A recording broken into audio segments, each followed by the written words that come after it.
Hi everyone, this video is a recap of everything I saw on stage in the great month of June. This month I saw 10 things on stage in an even split of 5 things on Broadway and 5 things off Broadway. My name is Ethan and I pretty much exemplify the old saying that those who can't do sit in the audience and then make YouTube videos afterward. Timestamps and shows are all in the description below, so feel free to jump around to whatever interests you. I kicked off June with Dog Day Afternoon on Broadway, the adaptation of the 1975 Sidney Lumet film with the same name, which is soon wrapping up its run at the August Wilson Theater. This adaptation is penned by Stephen Adly Girgis and directed by Rupert Gould, and follows a heist-turned-hostage situation at a bank in Brooklyn, with the cast led by John Bernthal and Eben Moss-Bachrach, who are both in The Bear. I already discussed my thoughts on Dog Day Afternoon in my season roundup video earlier this month, which you should watch if you haven't already. But I did put it second to last in my ranking of the season, so it's safe to say I really wasn't a fan of this play. For some reason, Stephen and Rupert have teamed up to deliver us basically a slapstick sitcom with piss jokes that then turns into an attempt at political rallying / fourth wall breaking chanting that then turns into a genuinely really stereotypical and offensive depiction of a trans person. Like, sorry if I sound like that friend that's too woke, but I think more people should be upset at this play and how it made Leon, the trans woman, into a joke. Just an absolute mess, and it was honestly kind of homophobic of this play to be the first I saw during Pride Month. Next, I went to Atlantic Theater Company to catch a performance of Indian Princesses, the new play by Eliana Theologides Rodriguez and directed by Miranda Cornell. This play follows 5 young girls of color with their dads participating in a terribly racist and misinformed YMCA program that seeks to provide daddy-daughter bonding using the veneer of Native American stereotypes. I really like this play. The way that Eliana develops these parental relationships is really compelling, and it effectively puts the audience into the mindset of growing up, not knowing what's coming next, and struggling to form an identity. The cast is great, both the dads and the girls playing teenagers, and I really love the performance by Lark White as Maisie especially, a black girl who claims to have powers. At first, you disregard her fantastical stories about wizards and whatnot, but by the end, Lark makes it clear that her mysticism may be rooted in reality, and especially in her deep empathy and friendship with the other girls. Just a really lovely play, and I'm excited to see what's next from Eliana. On the Tuesday after the Tony Awards, I went back to the Hayes Theater to see Becky Shaw again. Of course, I was over the moon that Alden Ehrenreich won the Tony for his role, and I also just wanted to go again because I really loved this production. We actually had an understudy for Patrick Ball's role at this performance, Colin Kelly Sordelet, but he was great, as was the rest of the cast. The first time I came out singing the praises of Alden, of course, and Linda Emmond, but Madeline Brewer's Becky is a dynamite ball of nervousness and ruthlessness, and I actually really enjoyed Lauren Patton's Susanna this time around. It's just such a piercing production that I was overjoyed to catch again, and I really hope we get some more works from Gina.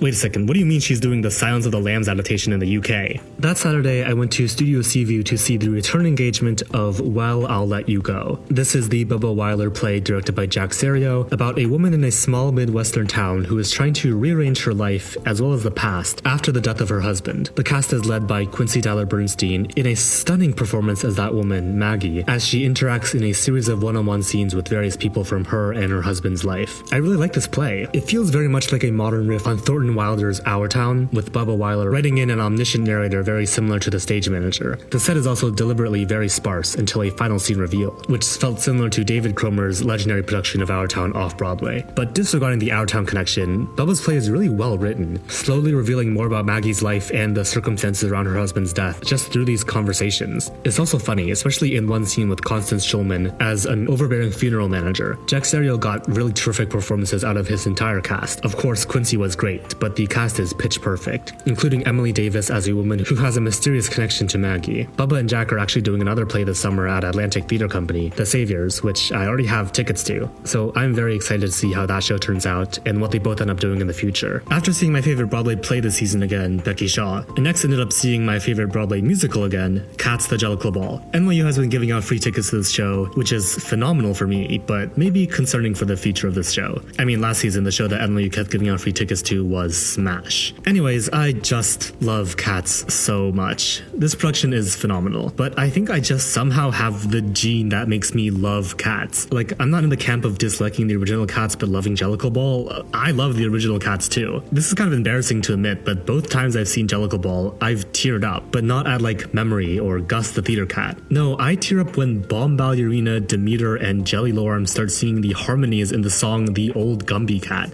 Like, I actually have no words to defend myself here. It's just the combination of Andrew Lloyd Webber putting crack in those harmonies, combined with Kai Harada's sound design, combined with Queen Jean's just ridiculous ridiculously good costumes. Anyways, I love Cats, and it 100% should have won revival over Ragtime. It's a revival in the truest sense of the word, a show that took something we thought we knew and presented it to us again as something fresh and present day. That Thursday, I saw the Wooster Group's work in progress showing of their newest work, LSD, Just the High Points, a renovation. The Wooster Group is a legendary downtown experimental theater troupe known for their deconstructions of classic texts and multimedia shows. If you want to learn more about them, I'll leave a link in the description to an article I wrote that gives a very brief overview of some of their famous works. LSD was their take on the Beat Generation, as well as Arthur Miller's The Crucible. They first did the show in the 80s, and now they're presenting a quote-unquote renovation of it. I've been a big fan of the Wooster Group for about a year now, and it was really fun to see them in person. As with a lot of the group's work, it seemed to surround imitation or possession, as the present-day actors were channeling the spirit of the past, but also in the sense of how drugs possess the mind. The piece wasn't fully done, but I'm looking forward to hopefully seeing the finished version again next year, except for the fact that the performance garage's seats, or lack thereof, were terrible and hurt my back. Next, I went to the Brooklyn Academy of Music to see Todd Allman's I'm Almost There, which is a small-scale, one-act musical written by Todd and performed by him with 2 other musicians. It's an absurd, modern-day riff on the Odyssey, where Todd is trying to leave his apartment to go on a second date with a guy he's into, but he's derailed by his crazy neighbors and cults and an evil cat. I'm Almost There is a really enjoyable chamber musical that is propelled by Todd's engaging stage presence and songwriting. The harmonies between piano, harp, and guitar are really nice, and the songs are all specific, jaunty, melodic, and funny, like pretty much everything you want in a score. This production is very cleverly directed by David Cromer, who seems to be having a great time with quirky, Audible-produced musicals and a terrible time with Broadway plays. Speaking of Audible, I would love to listen to a cast recording of this musical, but it's only released as an audiobook on Audible, which is just great. I've been listening to whatever snippets I can ever since the show, and I've loved everything I've heard. But anyways, let's just add I'm Almost There to the ever-growing list of new off-Broadway musicals that have been infinitely more interesting and better than the stuff they give us on Broadway. Speaking of that stuff they give us on Broadway, I somehow find myself back at the Longacre Theater to see 2 strangers carry a cake across New York.